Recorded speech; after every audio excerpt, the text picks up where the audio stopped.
I've just arrived from Frankfurt. Going to Berlin.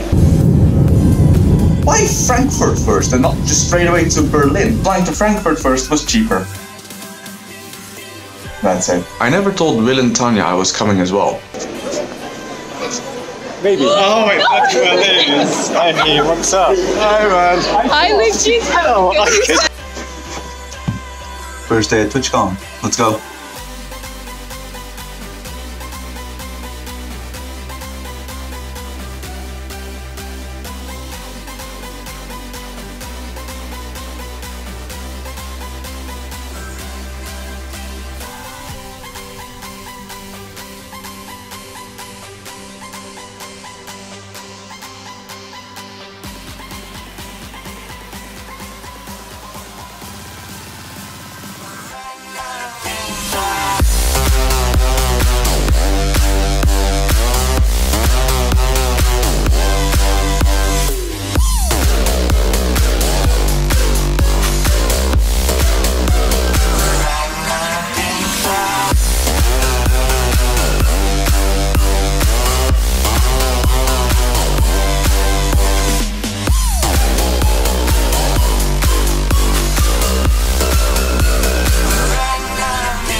You fucking tourist. Take one short video of me grabbing my Guinness and I'm straight away a tourist, even though I was a tourist. First time drinking Guinness, by the way. It's quite nice.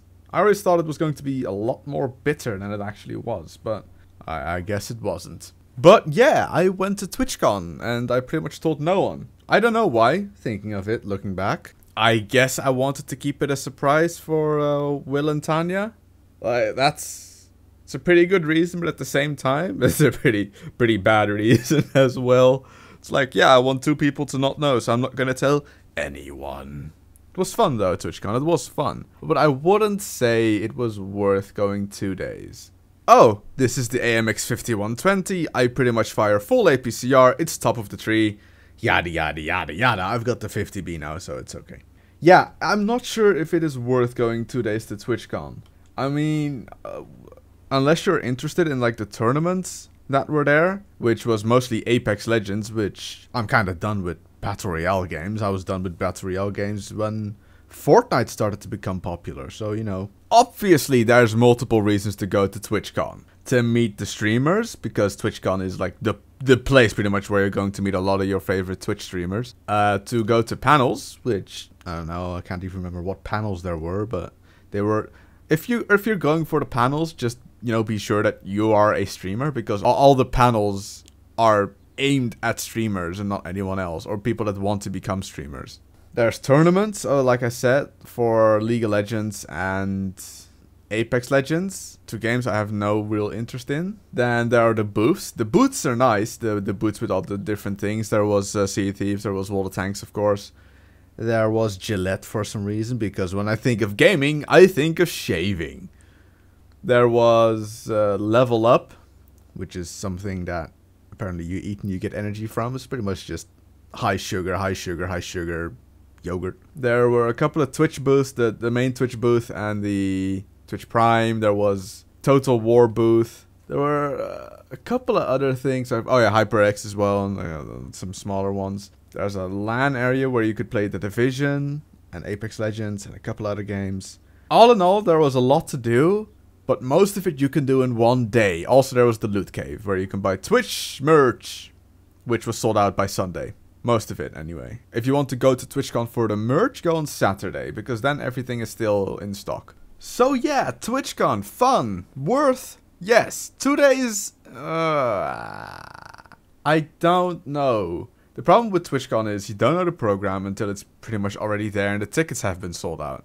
So if you want to see someone that has a meet and greet on the Sunday, but you want to buy Twitch merch, then you're probably better off buying the Twitch merch on the internet and then going to the Sunday, even though you don't even know. Yeah. For example, Soda Poppin had his meet and greet on Sunday, but, you know, maybe there's a couple of things you want to do on the Saturday. So then you... If you really want to meet, for example, Soda Poppin', then you're going to have to go on the both days. By the way, I met Soda Poppin'. I really did. Here's proof of it on his own stream. Hi. I sorry, awkward handshake. Okay, man. It's nice to meet you. Yep, that was me. Awkward handshake and all. He was holding the camera with his right hand, and then he was like, "Oh, I mean, I guess if he's, you know." Yep, that was me. And I met Nick as well. Nick, the roommate of Soda Poplin. Also on his stream, you can see me in the background right here. Sure thing. I'm not really the person to like really want to meet a person and freak out when I see them and selfie and handshake and squeeze their butt and stick my finger in their noses. You know, I'm not really that type of person. So when I met Soda, I was just like, "Hey man, how you doing? How's the hangover? Right, enjoy just gone by." And then the same with Nick. Nick actually asked me like, "Hey, can I get Red Bull somewhere?" I'm like, "Yeah, in the beer garden outside." I don't know. I mean, I saw Daki and I hugged him some fierce, but you know, that's because we have a secret gay relationship. What? But yeah, I'm not really the person that would freak out and have to meet someone. I mean, I noticed Soda started streaming, and I was like, "Lol, let's stream sniping him." I noticed that there was no one around, so I was like, "Hey, let's just, you know, shake his hand, say hi." I mean, that's it. I mean, I met the king of the Netherlands. Well, I was Prince back then. I met him once. That's a different story altogether. But I didn't freak out like, "Oh my god, you're the king. Here, suck my finger." No, it's just like, "Hey, what you doing here?" Well, not in those words, because apparently if you address a king or a prince back then, you have to be courteous. And I'm a peasant, and I have to bow down to his majestiness. Which I kind of did, and I just sat there next to him as we took off from Schiphol Airport. Yeah. I mean, I was 14 years old, and as a 14-year-old, I guess either you freak out when you meet someone that's famous, or you just really don't care. And the fact that I really didn't care kind of set the tone for me for later in life. I can meet anyone, and I wouldn't freak out. I could meet Elon Musk, and I'd be like, "You're a cool dude." I could meet, I'd say the richest man in the world, but that's Jeff Bezos, and he's a bit of a prick, in my opinion. I don't know, any famous actor, and I would just shake his hand and like ask how he's doing. And if it's like at some sort of event, I'd like ask him like, "Hey, how's the event for you?" And that's it. I just, famous people are still people. Like the fact that there's this one guy on the internet that gets 30,000 viewers and like gets thrown lots of money doesn't mean that, you know, he's special.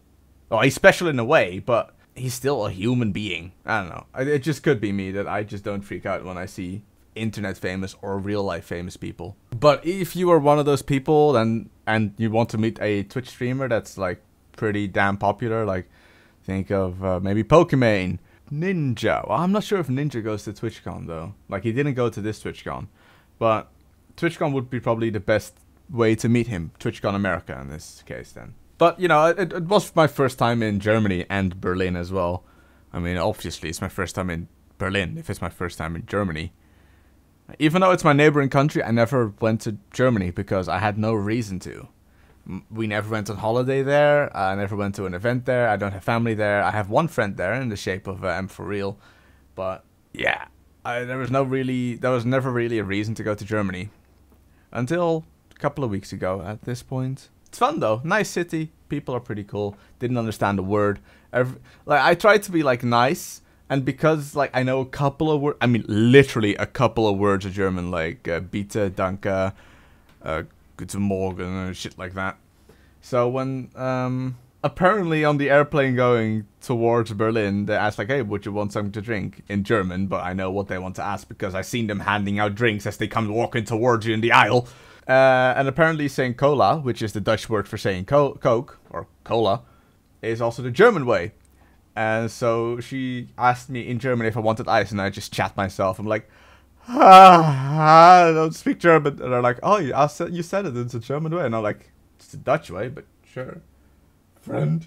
I can't blame her though. Like, it was a flight from Frankfurt to Berlin. She couldn't have known that I wasn't German. Oh, so I died to a 430U face hugging me, which isn't surprising. I would have done the same if I was at 430U.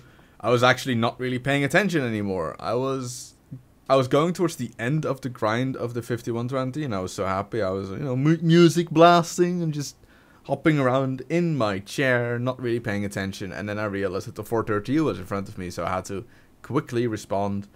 And I did that by trying to get away from his face, so I could at least track him so RT didn't shoot him. But it's okay, because this RT will, sadly enough, miss his shot. In a second here, you'll see that. And the T-49 will finish him off in true World of Tanks RNG fashion.